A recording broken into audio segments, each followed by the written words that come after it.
Hey guys, this is 97 Lego Maniac, and the DCU can go eat a dick. Well, after months of work, I finally finished my MCU villains from Phase 1, Marvel. I actually finished all these required figures like months ago, but I didn't make the video sooner because I am a cunt. I started this with Ironmonger back in July of 2018. That means this entire project took me at least 7 months to complete. Here I have Ironmonger, Abomination, Whiplash, Justin Hammer, Loki, Zola, Red Skull, though I already made a video on him a while back, and Loki. This is a project I started and wanted to make because I've made Marvel villains before and I wanted to update them. Since a lot of people make too many Iron Mans, Captain Americas, and Thors because they lack creativity, I wanted to try something different for this celebration of 10 years of Marvel by making characters no one gives a shit about. If you follow me on Instagram, you have seen these guys already, but I didn't make a video on them separately because to me, it will save a lot of time if I just put them all together in one video to upload.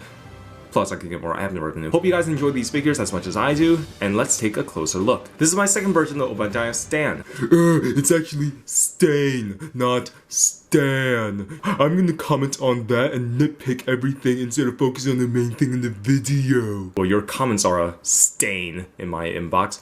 Obadiah Stain, more like Obadiah. Bitch. Besides the eyes, the rest of the figure is actually painted. I did my best to paint Jeff Bridges' likeness, and I think I did a really solid job. I decided to paint suits for figures rather than giving them Kate Madden's jackets for the blazers and fabric 3D collars and tie because since the suits are relatively tight, a Kate Madden's jacket just seems like an unnecessary detail and adds just more bulk than needed for a suit. And I'm just lazy. Because of that, a 3D tie in the collar isn't necessary as well, and so I made sure I didn't pay too much detail because if I do, there'll be a good chance that it'll get scraped off when I put him inside his Ironmonger suit. Now, his Ironmonger suit is actually my third version, but unlike the previous two, this one is actually not brick built.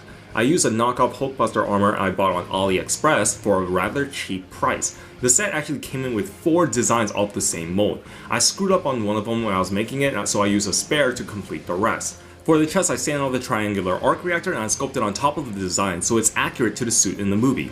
I then trimmed the toes and then glued on Lego's cheese slopes and I sculpted on part of the toes.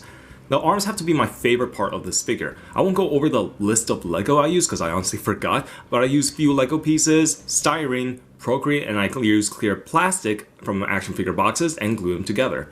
For this figure, I wanted to incorporate the articulated pistons. I made that with using flex tubes, Lego antennas, and minifigure hands. Minifigure hands can actually attach itself onto the ball portion of the antenna piece, and flex tubes are the key to make the pistons work since the antenna can actually fit inside. As I attach the pistons to the back and the arms, the pistons can be fully functional. I used 2 parts of Brick Arm's chain gun for his weapons. The gun barrel is actually used for his 6 missile launchers, and the body, alternative cap, and the ammo clip were used for his machine gun. For the final accessory, I have a Brick Arms missile which can be attached to the pistons. Now the head is actually sculpted on top of a ski mask. I try to make sure it's not super huge, which I know it may look too small in the figure, but in the movie the head is actually based off the Mark I design, which means it's supposed to fit a Lego head. But I am planning on updating the helmet once the Mark I helmet from the Endgame set is available on Bricklink because that printing looks amazing. I glued this on top of a Procreate base. I sculpted around the knockoff helmet neck ring that I sanded off so that way Stain's head can actually fit inside the helmet just like in the movie. The chest compartment can actually open as well for easy access. For paint, I actually painted this figure using Model Master's Chrome Testers paint for the nice chrome effect, and after that I washed it with blackened gunmetal to give it a dirty battle damage look. This Abomination is my second version of the character and my favorite big fig yet. For this figure, I ordered a knockoff Lego Abomination figure because it is the perfect base to use. I thought this was going to be like an easy figure to make since all I really have to do is paint it. I was wrong, and so I ended up doing a lot of work that I needed to. When I got this figure, the head was way too round, so I sculpted the bones around the eyes and I sculpted him a chin to give him some shape. I then sculpted over the gaps of the inner portions of the arms and I did it by shoving pieces of napkin on the inside before sculpting over it. This actually saves a lot of time and saves a lot of Procreate, so I suggest you doing this for your big figs. That's the tip.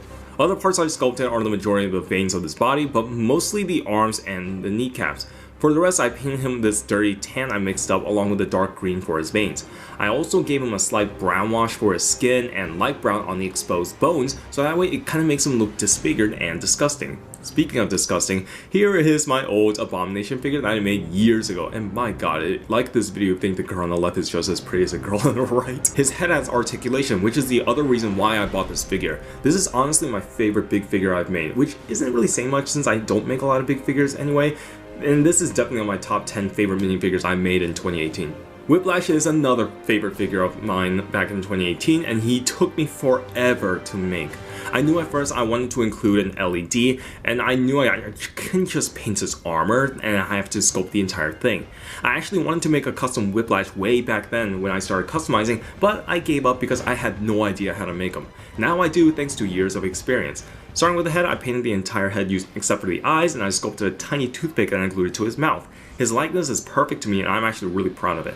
I knew I had to use dark flesh for this figure because it is the closest color to his skin tone, and I'm glad I went with it because it just looks perfect. For a torso, what I did first was paint Lego's muscular design at first, but then I realized that the tattoos won't be as prominent on the muscles, so I scrapped that idea and I painted the tattoos on instead.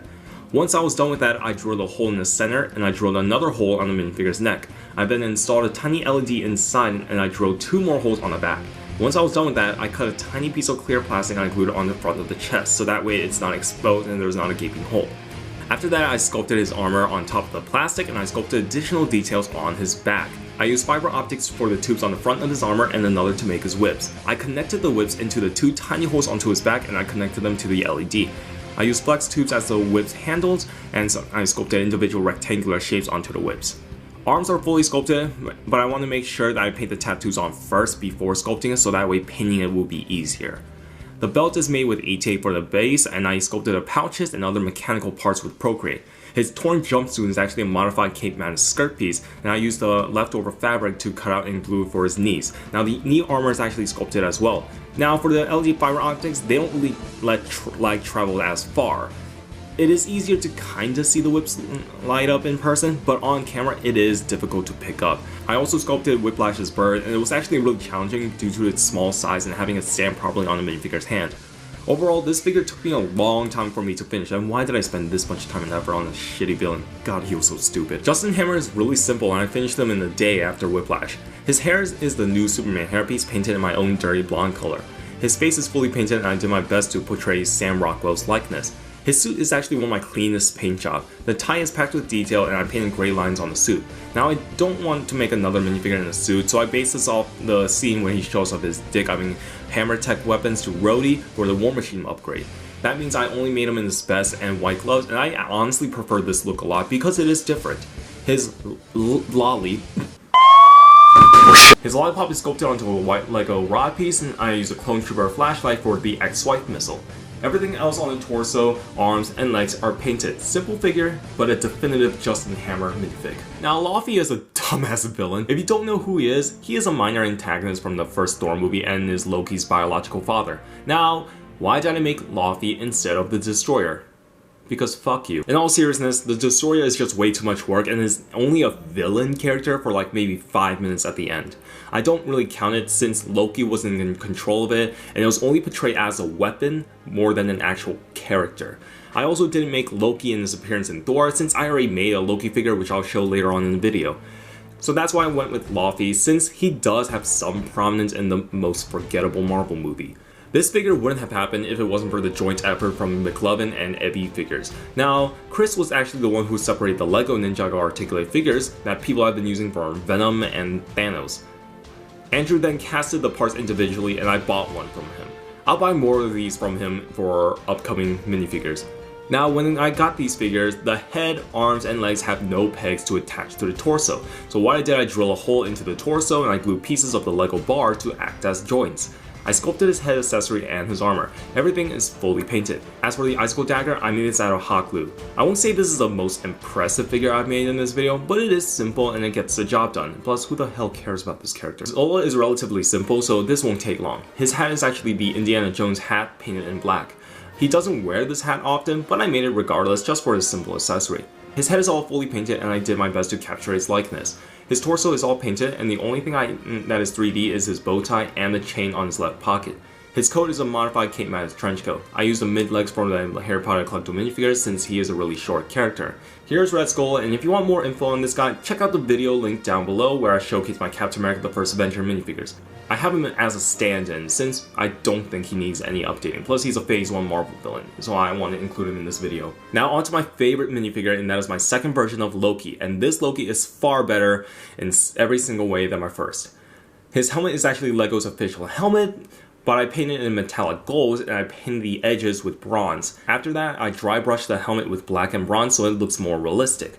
I then sculpted his hair behind his helmet since he does have long hair in the movie and they clearly stick out behind the helmet, which is something that LEGO lacked in the original mold. His head is all fully painted and I'm really happy how I managed to capture Tom Hiddleston's likeness unlike my previous Loki figure.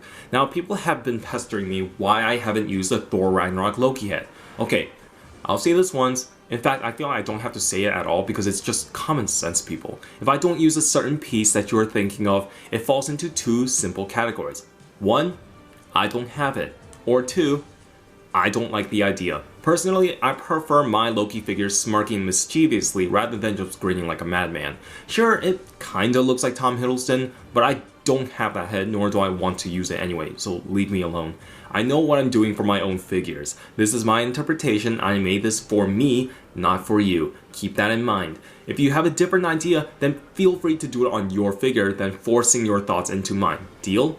Deal. Moving on to his cape, I sculpted shorter armor on top of the cape. I used E-tape for the 3D textures of his tunic and his skirt, and I painted the outlines in gray. The strap he has on his torso is made with E-tape and Procreate. His coat is from Cape Madness, which I cut up and modified. I sculpted these gold lines onto the side for extra details rather than just painting it. His arms have sculpted armor on the shoulders and the gauntlets. Rest of the figure, including the legs, are fully painted and is one of my cleanest paint job yet.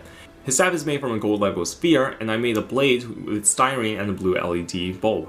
This does not light up since I can't fit a battery in this weapon anyway. The Tesseract is made with a 1x1 plate and tile. I then dry brushed it with metallic glue to give it the glowing effect.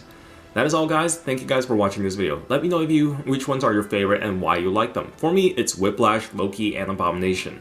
Stay tuned until I finish my phase 2 of Marvel villains. I have a lot of figures in that list, so follow me on Instagram so you can see future progress on them. Thanks for watching, and I'll see you guys later.